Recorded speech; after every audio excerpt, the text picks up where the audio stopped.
Hello students, class tenth chapter first. यहाँ पर optional question है। दिखेगा, पहला क्वेश्चन पूछा गया है हमसे, कहता है कि निम्नलिखित में से कौन सी अपरिमेय संख्या नहीं है। तो इनको थोड़ा थोड़ा सा डिस्कस करते हैं। दिखेगा, 10 को अगर हम वर्गमूल से बाहर निकालें तो इसके गुणनखंड होंगे 5 गुना 2, और इनमें से जोड़ा नहीं बन रहा है किसी का भी, इसलिए बाहर नहीं निकलेंगे। अंडर रूट 24 की बात करें, अंडर रूट 24 के अगर हम टुकड़े करेंगे तो दिखेगा 2 का मल्टीप्लाई, 2 का मल्टीप्लाई, और यहाँ से आ जाएगा हमारे पास 2 का मल्टीप्लाई, और कितना हो जाएगा 3। तो इनमें से एक पेयर बाहर निकल रहा है, तो यहाँ से आ जाएगा 2 अंडर रूट 6, यानी ये भी हमारी परिमेय संख्या नहीं है। तो आगे हम बात कर लेते हैं अंडर रूट 35। अंडर रूट 35 में गुणनखंड करें तो 5 गुना 7, यानी ये भी हमारी परिमेय संख्या नहीं है। लेकिन अगर हम फोर्थ ऑप्शन की बात करें, अंडर रूट 121, तो ये हमारी परिमेय संख्या है, क्योंकि इसको हम अगर बात करें तो ये वर्गमूल है, इसका वर्गमूल है कितना 11। तो ये बाहर आ जाएगी, बाहर आ जाएगी, तो इसका मतलब ये हुआ कि ये संख्या कैसी है, परिमेय। तो ऑप्शन नंबर कौन सा हो जाएगा, फोर्थ। क्वेश्चन नंबर देखिएगा दूसरा, कहा गया है कि 2 - अंडर रूट 3 कैसी संख्या है। तो देखिएगा 2 - का अंडर रूट 3, अंडर रूट 3 की वजह से ये हमारी कैसी संख्या है, अपरिमेय। हमेशा याद रहे, दो एक परिमेय संख्या है, यदि इसके साथ कोई अपरिमेय संख्या जुड़ेगी या घटती है, या मान लीजिएगा इसमें गुणा होती है, या मान लीजिएगा इसमें भाग होता है, तो ये जितने भी प्रकार की संख्याएं बनेंगी, इनके साथ एक परिमेय और एक अपरिमेय संख्या जो संख्या बनाती हैं, वो एक अपरिमेय संख्या होती है। एक बात और, इसमें एक ऑप्शन और बन सकता है कि क्या ये वास्तविक है। तो याद रहे, ये वास्तविक संख्या है, क्योंकि एक संख्या होती है जिसमें अंडर रूट में माइनस आता है। जैसे मान लीजिएगा अंडर रूट -3, तो ये जो संख्या होती है ये होती है काल्पनिक। इसके अलावा अगर मान लीजिएगा इनमें किसी में भी अंडर रूट में माइनस नहीं है, तो ये वास्तविक संख्याएं हैं। तो ये कि परिमेय भी है और वास्तविक भी है, मतलब ओनली परिमेय दिया गया है, तो ऑप्शन नंबर 2। आगे बात करते हैं, पाई कैसी संख्या है। क्या पाई एक परिमेय संख्या है। तो पाई को वैसे नॉर्मली लिखा जाता है 22/7, लेकिन ये बात ध्यान रहे कि पाई को अपरिमेय माना जाता है और 22/7 को परिमेय माना जाता है, क्योंकि ये अंश बटे हर के रूप में लिखा गया है। और पाई का जबकि वास्तविक मान देखा जाए तो 3.1417 लगभग लगभग इस तरह से, ये अशांत अनावर्ती प्रकार का होता है, इसलिए इसको अपरिमेय माना जाता है। तो ये अपरिमेय हो गई है हमारी, और ये वास्तविक भी है, क्योंकि इसका मान अंडर रूट में माइनस में नहीं है, तो इसलिए वास्तविक भी है। तो इसका मतलब ऑप्शन नंबर 4 होगा, दोनों संख्याएं दोनों होंगे ऑप्शन। आगे हमसे पूछा गया है, कहता है कि दो संख्याओं का HCF 15 और LCM 105 है। यदि उनमें से एक संख्या 5 है तो दूसरी संख्या क्या होगी।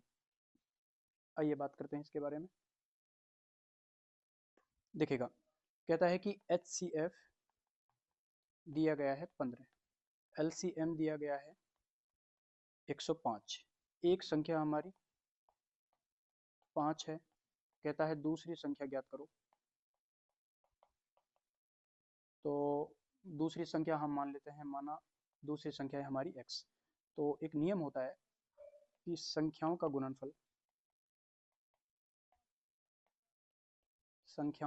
गुणनफल जो होता है वो LCM और HCF के गुणा के बराबर होता है। तो संख्याएं हमारे पास एक 5 है, दूसरी हमने x मानी है, LCM हमारे पास 105 है, और HCF हमारा कितना हो गया है 15। तो यहाँ से अगर मान लीजिएगा हम x का मान निकालेंगे, 105 गुणा 15 बटे में 5, ये हमारा 3 बार कटेगा, x का मान आ जाएगा आपके पास कितना, 315। मतलब एक संख्या अगर आपकी 5 है तो दूसरी संख्या आपकी कितनी होगी, 315। Option number third. आगे हम बात करते हैं, कहता है कि निम्न में से अपरिमेय संख्या है। तो याद रखिएगा, दो एक परिमेय संख्या है, 22/7 के बारे में हम अभी थोड़ी देर पहले डिस्कस कर चुके हैं, ये भी एक परिमेय संख्या है। और ऑप्शन नंबर 3 जो आपको दिया गया है वो दिया गया है 2.23 का बार। तो यहाँ से ये बात ध्यान रखनी है कि इसको हम शांत पुनरावृत्ति प्रकार से लिख सकते हैं। कैसे, इसको अंश बटे हर में लिखा जा सकता है। आप जैसे मान लीजिएगा यहाँ से 2.23 23 23 डॉट डॉट डॉट डॉट, अगर इसमें आप 100 का गुणा कर देंगे तो यहाँ से मान लीजिएगा x के बराबर है, 100 का गुणा कर देंगे तो 100x हो जाएगा, और यहाँ से आ जाएगा ये 233.232323 डॉट डॉट डॉट, ये संख्या, ये पॉइंट दो संख्या बाद खिसकेगा, तो अगर हम इनको समीकरण नंबर 1 और इसको समीकरण नंबर 2 माने, तो समीकरण नंबर 2 में से आप एक को जैसे ही घटाएंगे तो 100 में से x जाएगा तो यानी 99x हो जाएगा, और हमारे पास 223 में से सिर्फ 2 घटेगा, बाकी ये सारे मान घट जाएंगे। ठीक है, तो यहाँ से आ जाएगा हमारे पास 223 माइनस का 2 यानी 221, और x का मान आ जाएगा 221 बटे में कितना, 99। तो इसका मतलब ये हुआ कि ये अंश बटे हर में लिखा जा सकता है, अंश बटे हर में लिखा जा सकता है, तो ये भी परिमेय है। और आप ऑप्शन नंबर 2 के बारे में बात करें तो ये एक अपरिमेय संख्या है, क्योंकि इसका जो दशमलव प्रसार है वो अशांत अनावर्ती प्रकार का है। आगे बात कर लेते हैं, कहता है 144 के अभाज्य गुणनखंड में 2 की घात कितनी है।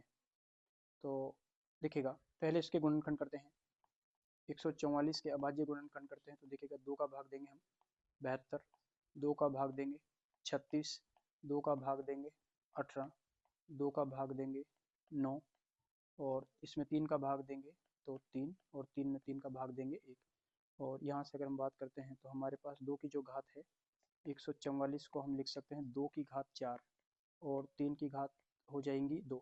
इसने पूछा है कि 2 की घातें कितनी है, तो 2 की घात हमारे पास है 4, यानी ऑप्शन नंबर 1 होगा। क्वेश्चन नंबर 7 देखिए, कहता है कि पी स्क्वायर एक सम संख्या है, तो पी एक कैसी संख्या होगी, विषम, सम, या कह नहीं सकते, या वगैरह वगैरह। आगे बात कर लेते हैं थोड़ा सा। तो देखिएगा, कहता है कि पी स्क्वायर एक सम संख्या है। ये बात ध्यान रहे, अगर मान लीजिएगा पी स्क्वायर एक सम संख्या है तो पी भी एक सम संख्या होगी। क्यों? आप मान लीजिएगा पी के मान सम मान के चलें, 2, 4, 6, 8 वगैरह वगैरह। तो यहाँ से अगर मान लीजिएगा आप 2 का स्क्वायर करेंगे तो भी हमें सम प्राप्त होता है, 4 का स्क्वायर करेंगे तो भी सम प्राप्त होता है, और 6 का स्क्वायर करेंगे तो भी सम प्राप्त होता है, 8 का स्क्वायर करेंगे तो भी सम प्राप्त होता है। इसका मतलब ये हुआ कि जो स्क्वायर अगर सम है तो संख्या भी कैसी होगी, हमारी सम होगी। आगे हम बात कर लेते हैं। अगला क्वेश्चन कहा गया है हमसे, कहता है कि संख्या a और 18 का, दो संख्याएं हमारे पास, एक तो a है और एक 18 है। कहता है इनका एलसीएम कितना है, 36, और कहता है कि a और 18 का एचसीएफ कितना है, 2। तो कहता है कि a का मान ज्ञात करो। अभी थोड़ी देर पहले हमने बात करी थी कि संख्याओं का जो गुणनफल होता है, संख्याओं का गुणनफल बराबर होता है एचसीएफ और एलसीएम का गुणा। तो यहाँ से संख्याएं हमारे पास हैं a और 18, इनका गुणा कर देंगे, बराबर में एचसीएफ और एलसीएम का गुणा करेंगे तो 2 गुणा में कितना हो जाएगा, 36।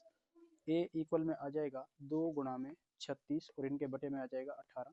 इसको हम काटेंगे 2 बार, तो यहाँ से आ जाएगा 2 × 2, यानी a का वैल्यू कितना आ जाएगा, 4 आ जाएगा। a का मान कितना है, 4, ऑप्शन नंबर 4।